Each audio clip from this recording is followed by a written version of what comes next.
Assalamualaikum warahmatullahi wabarakatuh. Baik teman-teman, ini sudah di video ketiga untuk pembahasan soal P3 Kekimia. Nah, kali ini kita akan bahas soal karakteristik peserta didik, soal pedagogik kimia. Untuk soal nomor 1, peserta didik yang berada pada tahap pemikiran operasional formal dari Piaget, salah satu karakteristiknya adalah berpikir lebih logis. Mereka mulai berpikir seperti ilmuwan, membuat rencana pemecahan masalah dan secara sistematis menguji solusinya. Tipe pemikiran ini disebut penalaran hipotesis deduktif, hipotetis induktif, sintetis analisis, dan juga deduktif induktif.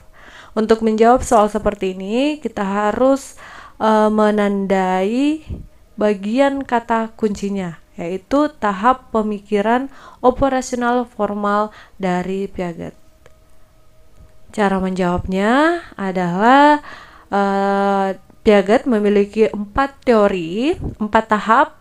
Tahap pemikiran yang pertama adalah tahap sensori motorik, yaitu usia 18 sampai 24 bulan. Artinya anak baru berusia sekitar sampai 2 tahun. Kemudian B, tahap praoperasional usia 2 sampai 7 tahun. C, tahap operasional konkret usia 7 sampai 11 tahun, dan D, tahap operasional formal usia 12 tahun ke atas. Nah, yang di bagian yang ditanyakan adalah tahap operasional formal. Artinya usia anak itu sekitar 12 tahun ke atas. Nah, di bagian tahap operasional formal itu ada tahapannya juga. Untuk yang penalaran hipotesis deduktif artinya pemikiran seseorang yang bisa menarik kesimpulan dari sesuatu yang bersifat umum. Kemudian penalaran hipotesis induktif artinya pemikiran yang menarik kesimpulan dari sesuatu yang bersifat khusus. Untuk sintetis analisis, pemikiran dengan menggunakan ya metode ilmiah. Pada tahap pemikiran ini, anak sudah mulai dapat membuat hipotesis atau dugaan sementara sampai dia bisa melakukan percobaan. Kemudian yang terakhir, deduktif dan induktif adalah gabungan pemikiran yang umum dan khusus. Kira-kira untuk soal yang siswa atau seseorang peserta didik yang bisa berpikir seperti ilmuwan, membuat rencana pemecahan masalah, dan secara sistematis menguji solusinya, kira-kira jawabannya apa? Yang A, B, C, atau D? Jawaban yang tepat adalah yang A. Kok yang A? Kenapa bukan yang C jawabannya? Yang C, penalaran sintetis analisis, ini lebih mau masuk di soal kata-kata ilmuwan ya. Tapi jangan lupa di soalnya itu mengatakan bahwa salah satu karakteristiknya adalah berpikir logis. Mereka boleh berpikir seperti ilmuwan, membuat rencana pemecahan masalah sampai menguji solusinya. Kenapa di bagian A? Karena di bagian A itu pemikiran yang menarik kesimpulan dari sesuatu yang umum. Ini masih bersifat umum ya. Kalau jawabannya C, itu lebih mengarah ke langkah-langkah percobaan sampai seseorang atau peserta didik mulai membuat hipotesis dugaan sementara. Dia mempunyai masalah, misalnya masalahnya adalah kenapa air jika jatuh di lantai bentuknya butiran, kenapa tidak bentuk yang lain seperti itu. Sampai tahap selanjutnya dia menguji terus melakukan percobaan di berbagai tempat wadah dengan bahannya air seperti itu ya. Jadi kalau bagian C, penalaran sintetis analisis, itu lebih menggunakan metode ilmiah. Jadi harus ada langkah-langkah ilmiahnya. Sedangkan di soal nomor 1 itu peserta didik hanya berpikir seperti ilmuwan. Bukan berarti ilmuannya jawabannya penalarannya sintetis analisis. Dia berpikir seperti ilmuwan, membuat rencana pemecahan masalah, dan secara sistematis menguji solusinya. Jadi masih bersifat umum atau deduktif. Itu ya untuk yang soal nomor 1. Soal nomor 2, Bu Nurul memberi sanksi edukatif, membimbing dan mengawasi siswanya yang berperilaku tidak bertanggung jawab dan tidak jujur serta kurang menghargai hak-hak orang lain. Hal itu dilakukan mereka agar berperilaku sesuai dengan nilai-nilai moral yang berlaku umum. Perilaku siswa tersebut menurut Kohlberg belum mencapai tingkat perkembangan moral pasca konvensional karena A. Perilakunya masih dikendalikan oleh faktor eksternal. B. Anak patuh karena takut mendapat hukuman dari pihak sekolah. C. Anak patuh karena khawatir guru tidak menyukainya. D. Perilakunya didasarkan pada nilai-nilai moral kelompok sebayanya. Kira-kira jawabannya yang A, B, C, atau D nih? Jawabannya adalah untuk menjawab soal seperti ini kata kuncinya kembali menurut Kohlberg. Menurut Kohlberg ada tahap perkembangan moral pasca konvensional. Jadi sebenarnya jawabannya itu ada di tahap yang ketiga. Tingkatan pasca konvensional juga dikenal sebagai tingkat berprinsip, terdiri dari tahap 5 dan 6 dari perkembangan moral. Kita hapus dulu ya ini yang kuning-kuning. Pada tahap kelima yaitu kontrak sosial egalistis, segi hukum masih ditekankan, namun seseorang belum menyadari bahwa sesuatu hukum tertentu belum tentu bisa diterapkan dalam seluruh segi kehidupan manusia. Kemudian yang bagian pada tahap ke-6-nya, orientasi pada prinsip hati nurani yang berlaku universal, seseorang mulai menyadari bahwa di dalam lubuk hatinya sebenarnya terdapat prinsip-prinsip yang berlaku bersifat umum. Prinsip-prinsip yang berlaku ini adalah prinsip-prinsip yang menjunjung tinggi nilai-nilai dan martabat kemanusiaan, seperti prinsip keadilan, ketulusan dalam membantu orang lain, persamaan hak manusia dan nilai hormat ya dalam suatu kehidupan. Jawabannya adalah yang A. Faktor eksternal anak tersebut berada pada tahap konvensional. Ia akan selalu berusaha mematuhi norma-norma dalam kelompoknya agar tidak merasa malu dan bersalah. Di sini unsur setiakawan dan loyalitas dalam kelompok sangat diunggul-unggulkan. Jadi untuk soal yang nomor 2 tadi ini, jawaban yang benar adalah yang A. Perilakunya masih dikendalikan dari faktor luar. Jadi pengaruh perilaku tidak bertanggung jawab, tidak jujur, dan serta kurang menghargai hak-hak orang lain, ini adalah perilaku peserta didik atau perilaku siswa yang dikendalikan oleh faktor eksternal, ya menurut Kohlberg. Soal nomor 3. Peserta didik pada masa remaja awal cenderung bersifat sensitif dan reaktif yang sangat kuat terhadap berbagai situasi sosial dan mudah marah atau tersinggung atau mudah sedih atau murung. Perilaku remaja tersebut menunjukkan keadaan A. Emosi yang memuncak, pribadi yang sulit diatur, perilaku yang menyimpang, dan D. Remaja yang bermasalah. Nah, kalau ini kira-kira apa jawabannya?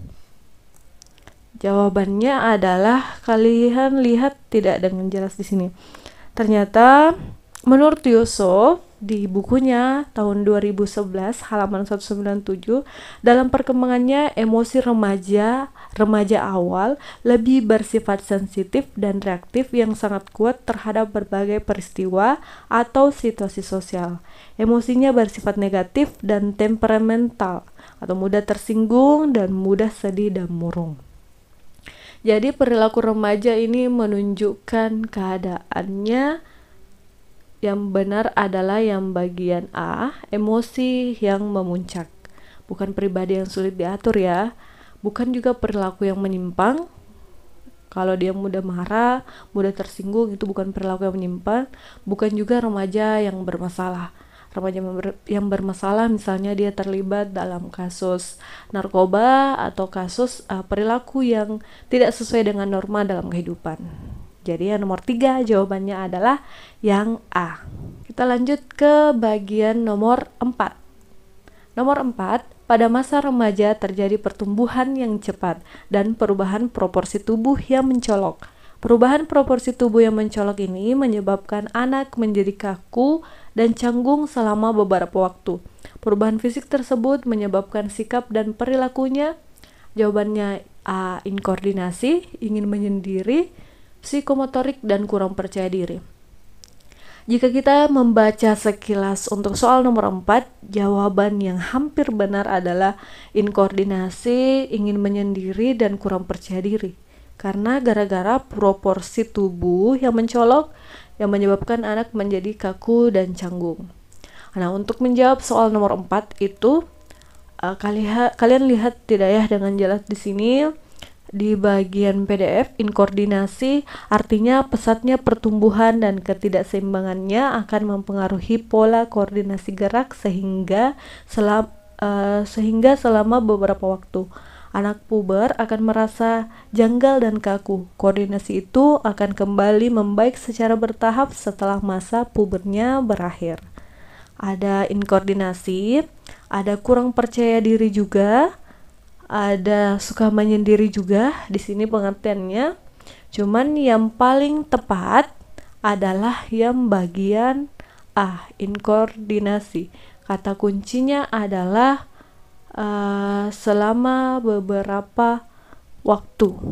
Ya, di bagian inkoordinasi, di bagian referensi soal itu ada kata sehingga selama beberapa waktu juga. Jadi tidak selamanya mereka kaku dan canggung. Cuma dampak sikap dan perilakunya adalah inkoordinasi. Soal nomor 5.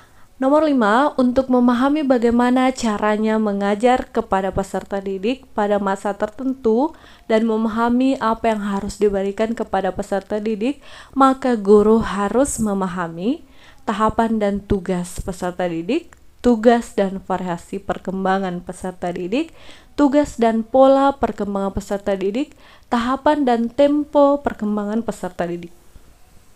Kira-kira jawabannya apa untuk soal yang nomor 5? Jawaban yang tepat adalah kita eliminasi dulu ya yang salah. Tugas, tahapan, dan tempo peserta didik. Tempo maksudnya waktu peserta didik kali ya. Jadi yang D bukan ya. Tugas dan pola perkembangan peserta didik. Pola perkembangan ini masuk ya. Tugas dan pola perkembangan peserta didik. Tugas dan variasi.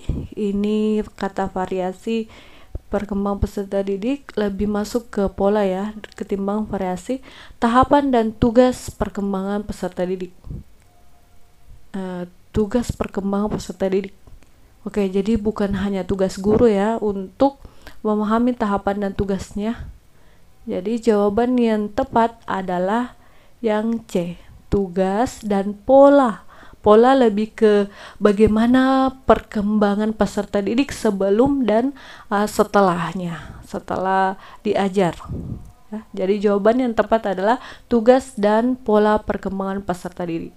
Jadi seorang guru harus mengetahui cara mengajar ke peserta didik pada masa tertentu. Misalnya pada masa sekarang, masa pandemi, kita tidak boleh menekankan ke siswa kamu harus kerja ini, PR-nya harus, tugasnya nomor 1, 2, 3, 4, 5, tugas ke 1, 2, 3, 4, 5 harus selesai. Kita harus memahami the reason, alasan mereka kenapa misalnya tugasnya terlambat, mungkin karena faktor jaringan, faktor jarak rumah ke sekolah, dan lain-lain di masa pandemi ini. Jadi jawaban yang benar adalah yang C, tugas dan pola perkembangan peserta didik. Soal nomor 6. Peserta didik harus memiliki sikap dan kebiasaan belajar yang positif, karena selain berpengaruh terhadap prestasi belajar, juga berpengaruh terhadap pembentukan karakter, minat belajar, motivasi belajar, suasana hati. Oke, rasa-rasanya semuanya benar, cuma kita cari yang paling tepat jawabannya adalah, menurut kalian jawaban nomor 6, jawaban yang tepat adalah, kata kuncinya untuk nomor 6 adalah peserta didik harus memiliki sikap dan kebiasaan belajar yang positif. Itu akan berpengaruh terhadap pembentukan, ya jawabannya adalah yang karakter peserta didik. Jadi jika kebiasaan sikap dan juga rutinitasnya akan mempengaruhi akan mempengaruhi karakter peserta didik. Jawaban yang paling tepat adalah yang A. Jadi minat belajar bukannya tidak berpengaruh. Motivasi belajar juga berpengaruh pastinya jika kebiasaannya positif. Cuman yang paling tepat adalah karakternya dulu terhadap prestasi belajarnya. Soal nomor 7. Peserta didik yang cenderung selalu lebih cepat dan mudah memahami materi pelajaran dan menyelesaikan tugasnya dibandingkan dengan teman-temannya lebih awal dari waktu yang telah ditetapkan, diduga kemampuan intelektualnya A di atas rata-rata kelompok sebayanya, rata-rata kelompok sebayanya termasuk anak jenius, atau D normal sesuai dengan usianya. Kira-kira seperti apa ini? Kalau peserta didik itu lebih cepat dan mudah memahami materi, kemudian dia cepat juga dalam menyelesaikan tugasnya dibandingkan dengan teman-temannya, kira-kira jawabannya apa? Jawaban yang tepat ya kembali di A. Jadi nomor 7, 6 semuanya di A kayaknya ya. Ini termasuk soal PPG kimia, referensi dari teman-teman untuk diupload di YouTube ya. Dan jawabannya juga kebetulan di bagian A semua. Jadi kembali ke nomor 7. Untuk kasus peserta didik yang seperti ini, yang cenderung lebih cepat, mudah memahami materi pelajaran, dan cepat tanggap menyelesaikan tugasnya, dia termasuk peserta didik yang kemampuan intelektualnya di atas rata-rata kelompok sebayanya. Soal nomor 8, Bu Siska sedang menganalisis lembar jawaban ulangan tengah semester peserta didik yang diduga mengalami kesulitan belajar. Langkah identifikasi masalah yang dilakukan Bu Siska bertujuan untuk mengetahui A. Jenis kesulitan belajar yang dialami peserta didik, B. Materi pelajaran yang mengalami kesulitan, C. Menandai peserta didik yang mengalami kesulitan, atau D. Yang mengetahui faktor penyebab kesulitan belajar. Menganalisis lembar jawaban yang diduga mengalami kesulitan belajar. Jadi Bu Siska ini sedang menganalisis hasil ulangan tengah semester peserta didik yang diduga mengalami kesulitan belajar. Langkah identifikasi masalah yang dilakukan Bu Siska bertujuan untuk mengetahui jawaban yang benar adalah materi pelajaran yang mengalami kesulitan. Jadi UTS, ulangan tengah semester kan ini ada beberapa bab materi, kemungkinannya ada 3 bab. Kemudian lagi peserta didik diduga mengalami kesulitan belajar. Nah, dengan menganalisis lembar jawaban dari siswa, Bu Siska jadi mengetahui materi pelajaran mana yang mengalami kesulitan. Bagian A, jenis kesulitan belajar yang dalam peserta didik ini tidak bisa diamati dengan lembar jawaban siswa jenis kesulitan belajar, karena mereka kemungkinannya jenis kesulitannya adalah tidak belajar terlebih dahulu kah sebelum UTS, atau lebih banyak absen di kelas pada saat proses pembelajaran dan sebagainya. Ini akan sangat sulit untuk dianalisis pada lembar jawaban siswa. Jadi bukan yang A ya. Menandai peserta didik yang mengalami kesulitan belajar. Oke, ini juga salah.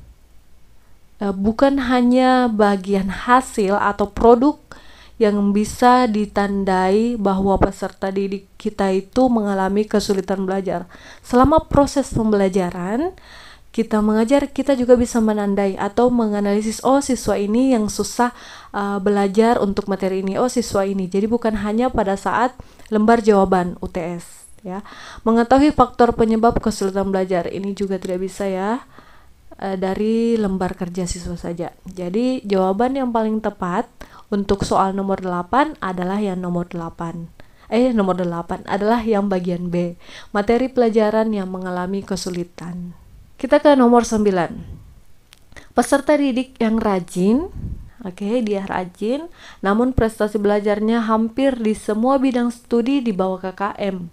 Anak tidak berhasil mencapai tingkat penguasaan yang diperlukan sebagai prasyarat bagi kelanjutan pada tingkat berikutnya, sehingga anak mungkin harus menjadi pengulang.